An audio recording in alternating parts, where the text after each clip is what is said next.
Shalom Aleichem, everyone. Did you ever choose to share your heart with someone?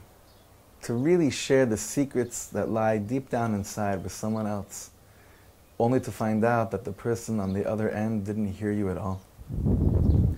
Musicians know that the most painful thing in the world is when they express their art through their music and it ends up nowhere. There's no vessel to hear what the musician is actually trying to convey through his music. Same thing with great rabbis and teachers who have so much wisdom to share, so much beauty of the Torah, wisdom of the world to share with the world, and yet no one can really hear what they're trying to say. It's a very painful thing. In fact, Rabbi Shlomo Katz, of blessed memory, equates this to death. Death is not just after 120 years when we're lying in our graves. A feeling of death is when you have so much life to give over, but it doesn't enter life. It goes into an empty place.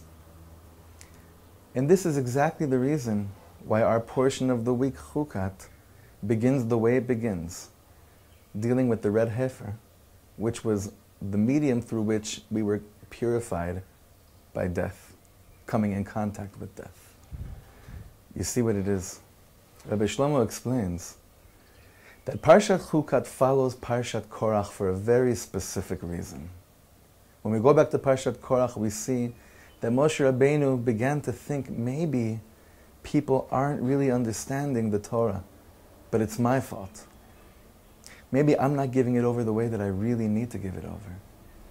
Because if I really would give it over the way I need to give it over, and it needs to be given over, an episode like Korach wouldn't have been able to take place. So he felt that all that which was laying deep down inside with him, the way he'd express it, there was no one to hear it. And therefore we begin Parshat Chukat with purification from that feeling of death. So I'm blessing you all, and please bless my family and myself back, that whenever it is that my heart desires to share itself with someone else, let it always be heard. Let it always feel welcomed. And may we always feel expressed in this world. Have a beautiful Shabbos. Shabbos kodesh, oy oy. Shabbos kodesh, oy oy. Shabbos kodesh, Shabbos, Shabbos kodesh.